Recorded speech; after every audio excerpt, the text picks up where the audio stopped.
Tere! Täna meie poliitilises podcastis me arutame korruptsioonivastase komisjoni istungit, mille teemaks oli Besedini töösuhted Tallinna ja Mardu linnaga. Ja ma tahtsin eeskätt tuletada meelde, kuidas asi viimastel päevadel kulges.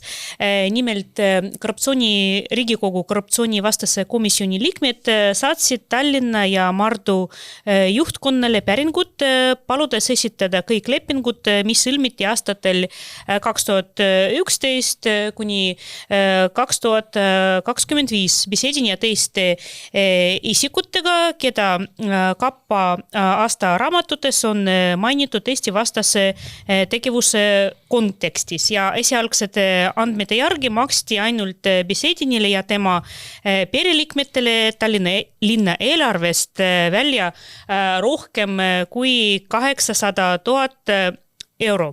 Ja Mardu lepinguid pole siiani esitatud ja seda tahaks täna arutada Jevgeni Kristofovitšiga, kes on jurist. Ja siin on väga huvitav teema selle poolest, et Anastasia Kovalenko-Kõlvarti reaktsioon, ta on muidu korruptsioonivastase komisjoni esimees ja selline reaktsioon oli pehmelt öeldes väga kummaline. Ta avaldas oma pahameelt seoses sellega, et see päring oli saadetud tema selja taga, rõhutas, et soovib võtta uurimist enda kätte ega kavatse lubada üksikutel komisjoni liikmetel temad iseseisvalt uurida. Ja mina olen varem kirjutanud, et minu jaoks on päris keeruline ette kujutada, kuidas Anastasia Kovalenko-Kõlvart saab tagada erapooletu uurimise olukorras, kui ta on endise Tallinna linnapea abikaasa, üks asi, ja teine on Keskerakonna liige, kes, kuidas sa arvad, kas antud juhul Anastasia Kovalenko-Kõlvart üldse saab olla selle siis uurimise eesotsas? Ja tere Maria, siin on väga raske kommenteerida, sellepärast, et sa oled põhimõtteliselt kõik juba välja öelnud.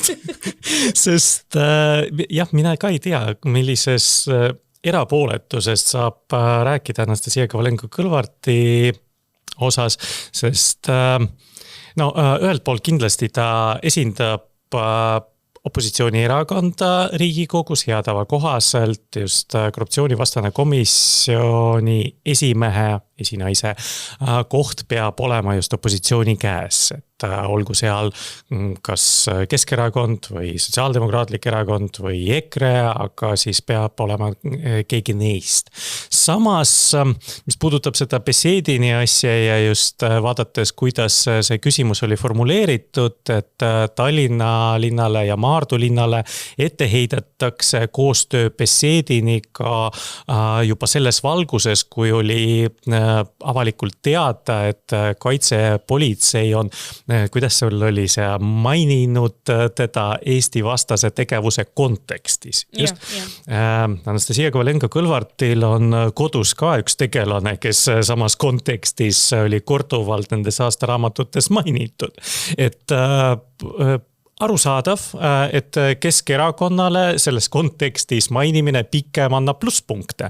Ilmselt nende silmis sellepärast, et sellist inimest kohe valitakse ju erakonna esimeheks.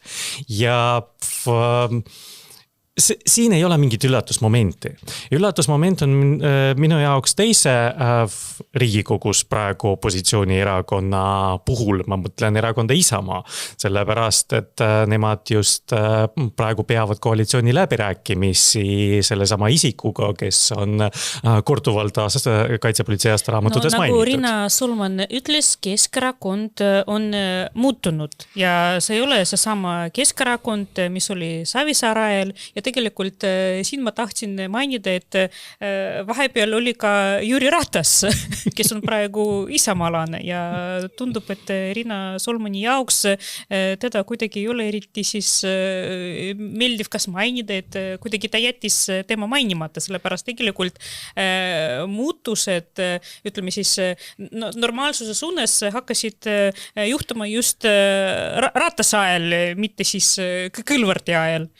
Riina Solman on minu silmis praegu üldse käitub nagu selline stereotüüpne joodiku abikaasa, kes kogu aeg, kui siis mees kainerist vabaneb, siis ta kohe ütleb, et ta on ju muutunud, et see on hoopis teine isik.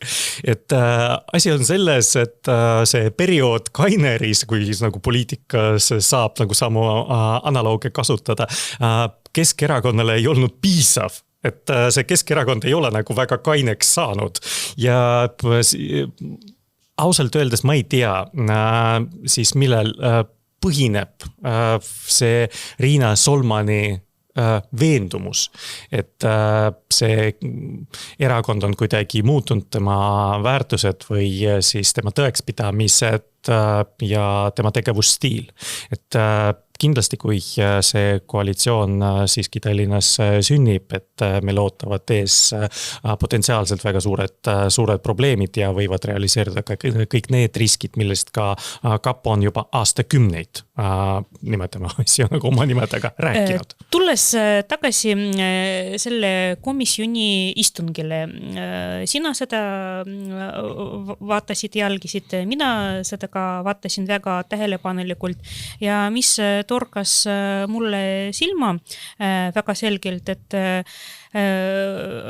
korruptsioonivastase komisjoni esimees, sama Anastasia Kovalenko-Kõlvart üritas kogu aeg suunata diskussiooni talle sobivasse suunda. Esiteks ta tahtis rõhutada, et komisjoni eesmärk uurida, kas kõik need lepingud, mis olid sõlmitud Besedini või siis temaga seotud firmadega on juriidiliselt korrektsed. Samuti ta ütles, et tegelikult need eraldatud välja makstud summad ei olnud nii suured, nagu esialgu oli mainitud. Ja õnneks näiteks teised inimesed olid päriselt sõltumatud ja iseseisvad ja Reili Rand sotsiaaldemokraatlikus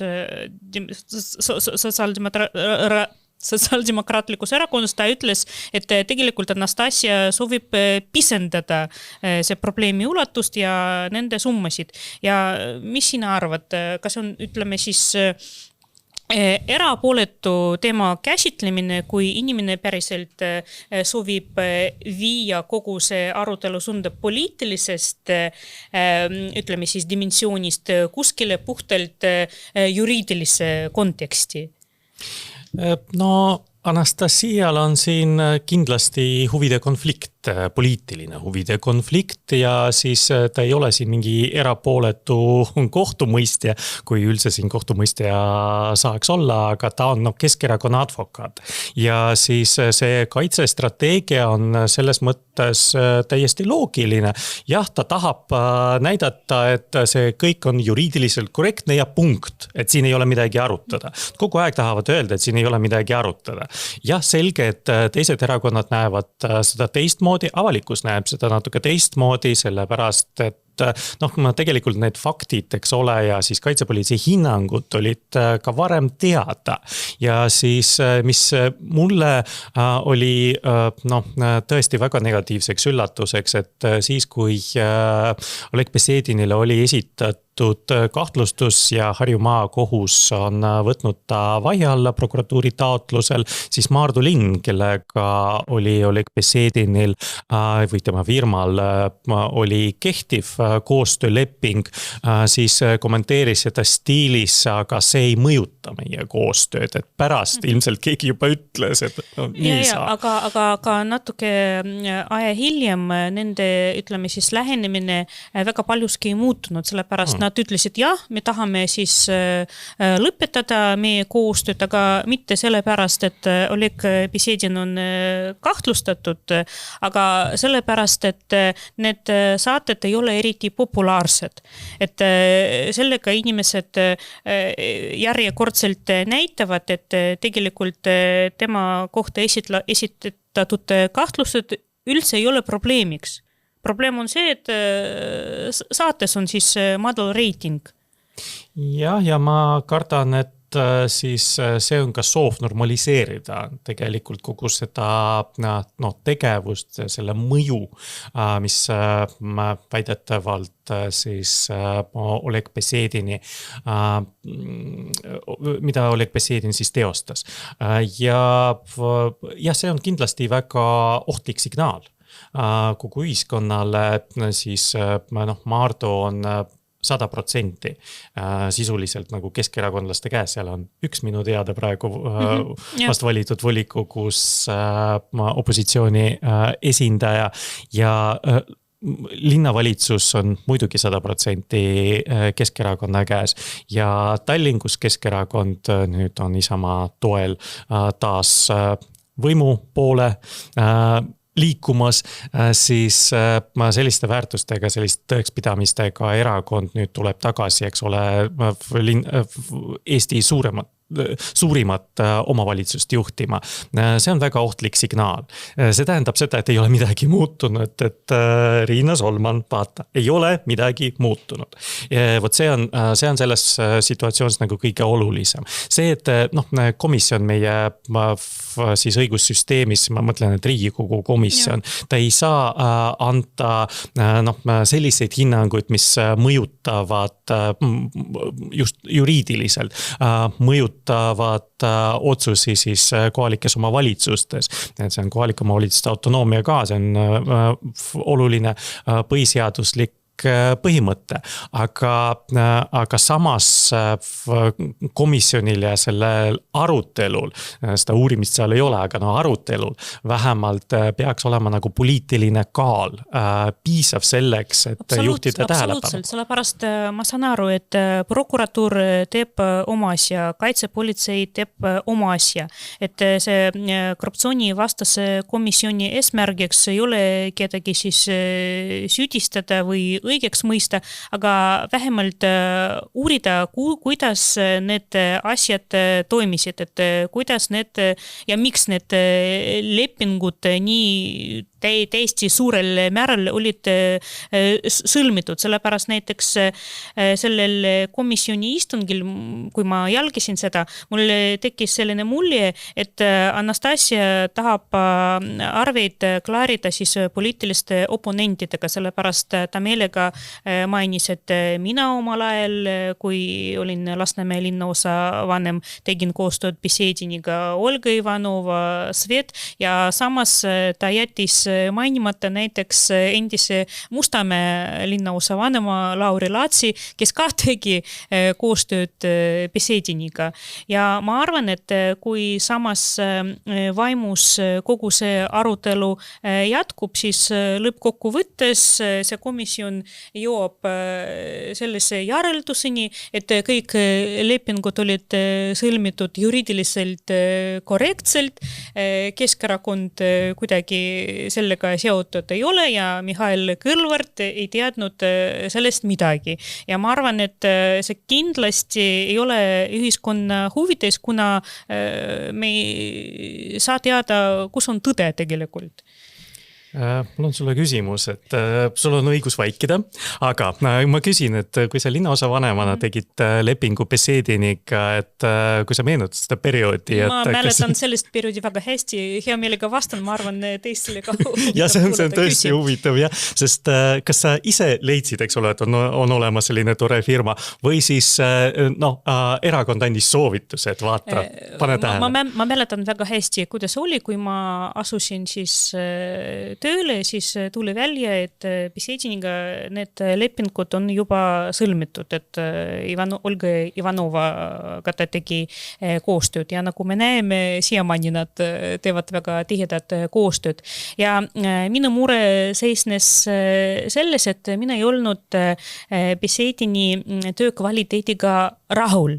Ja mina alati tahtsin vähendada kuidagi see töömahtu ja tegelikult mul see õnnestus, sellepärast kui näiteks Ivanoval oli... See oli nagu see Maardu linnavalitsus. 38 000 euri. Mul õnnestus natuke vähendada ja säästa linna raha circa 7000.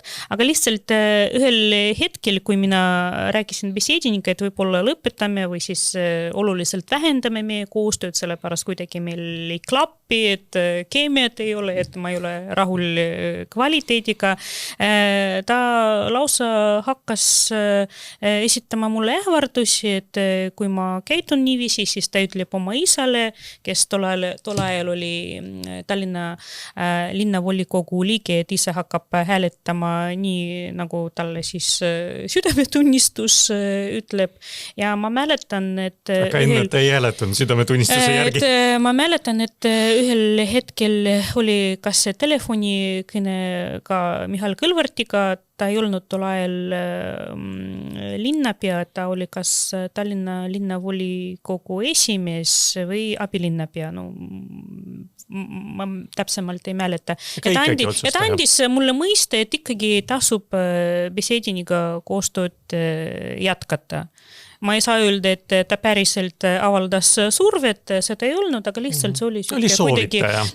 Soovitus, et ikkagi on vaja temaga jätkata, et päris ausalt. Aga mul ei olnud, ütleme, etteheideid Besedini poliitiliste vaadete osas, et tol ajal ta oli, suhteliselt tagasihoidlik, aga siis töö kvaliteedi osas mul olid päris tõsised pretensioonid ja sellepärast mina mõtlesin, et oleks huvitavam selle komisjoni istungile kutsuda võib-olla mitte nii palju Tallinna linnasekretäri, kes tegelikult ei teadnud palju võib-olla sellest siseköögist, aga just linnaosa vanemaid, kes töötasid tol ajal ja linnapead. Nii, aga vaatame, mis saab edasi. Ma tõepoolest ootan huviga ja mulle tundub, oleks mõistlik, kui Anastasia Kovalenko-Kõlvart ikkagi taandas end vähemalt see juhi rollist antud küsimusel, sellepärast see huvide konflikt on vägagi ilmne. Loomulikult, et kui tal oleks soovi jätta seda erapooletuse mingisugust muljet, et siis ta teeks seda esimese asjana, aga kuna tema soov on suure tõenäosusega esineda ikkagi nagu Keskerakonna advokaadina ja kasutada absoluutselt kõike võimalusi selleks, et summutada seda arutelu, siis ta seda minu prognoosi kohaselt lihtsalt ei tee. Sa arvad, et ta ikkagi jätkab? Ja ma arvan, et ta jätkab ja siis on teiste erakondade juba roll, et vaatamata sellele, et kasutada oma nagu menetluslikke vahendeid, mis neil on selleks, et seda arutelu jätkata ja hoida seda ka avalikkuse tähelepanu keskmes. Huviga ootan järgmisi siis istungid. Ma arvan, et paljudele need on väga huvitavad ja meil on tegelikult vähe aega jäänud, aga mina tahaks ka natukene arutada tulevase linnapea figuuri. Me siiamaani ei tea, kes ta on, mina ei tea. Juba hakati filmima väga naljakaid videosid selle kohta, et kes ikkagi see salajane figuur on. Ja nagu hiljuti Riina Solman ütles, et ma lihtsalt pean tsiteerima, sellepärast on erakordselt hea sõnastus. Nii olulise figuuri nagu Tallinna linnapea isiku nimetamise protsess peab olema delikaatne. Et me ei põhjusta isikule endale, tema keskkonnale ja lähedastele probleeme. Et ma ütlen sulle ausalt, mul siiamaani säilib selline tunne, et sellist isikut veel ei ole. Sellepärast ma kardan, et väga keeruline leida kedagi, kes antud olukorras võtaks enda peale sellist rolli. No vaadates, eks ole, seda kirjeldust, mida siis Isamaa juhtpoliitikut on andnud sellele võimalikule figuurile, et esiteks sellel inimesel ei tohi olla mingit poliitilist mandaati, et ma ilmselt ta ei tule siis sellest isikute ringist, kes on Isamaa nimekirjas kandideerinud Tallinna linnavolikokku, et see on pigem miinuseks. Siis, ja, absoluutselt, sellepärast inimesed teda ei valinud. Ma arvan, et osad võib-olla tunnevad, et ma olen pettunud, ma tahtsin kedagi konkreetset. Ja siis teine, et siis isik peab kindlasti meeldima ka Keskerakonnale. No, ma arvan, ta ei pea. Sellepärast ma arvan, vaatamata sellele, et Keskerakonnas on nii palju mandaate, nad on haavatavamas olukorras ja praegu dikteerib just Aga ikkagi nemad peavad hääletama selle isiku poolt järgmiseks nagu 8 aastaks. Peaks kuidagi arvestama. Jällegi, see isikute ring on päris suur ja Oleg Besedin on üks neist, kes vastab kõikidele minu poolt loetletud tingimustele, siis järgmiseks 8 aastaks teda saaks valida, sellepärast, et isegi kui tuleb näiteks süüdimõistev kohtuotsus, et me ei jõua varem.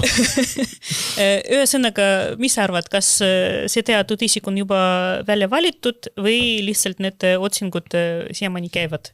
Ei, ma ei tea, ma ei saa vaadata, eks ole, Riina Solmani nagu pähe, aga ma arvestades, et neil on väga kummaline lihtsalt ettekujutus nii oma koalitsioonipartnerist kui ka üldse nagu sellist poliitilisest olukorra, siis kõik on võimalik. Ma loodan, et kui siis salvestame järgmise podcasti nädala pärast, siis see Tallinna linnapea figuur ikkagi juba siis kõigile teada. Ja tänases episoodis on siis Maria optimist, et mina olen pessimist, et mina arvan, et ei ole veel. Selge. Aga aitäh sulle! Aitäh, Maria!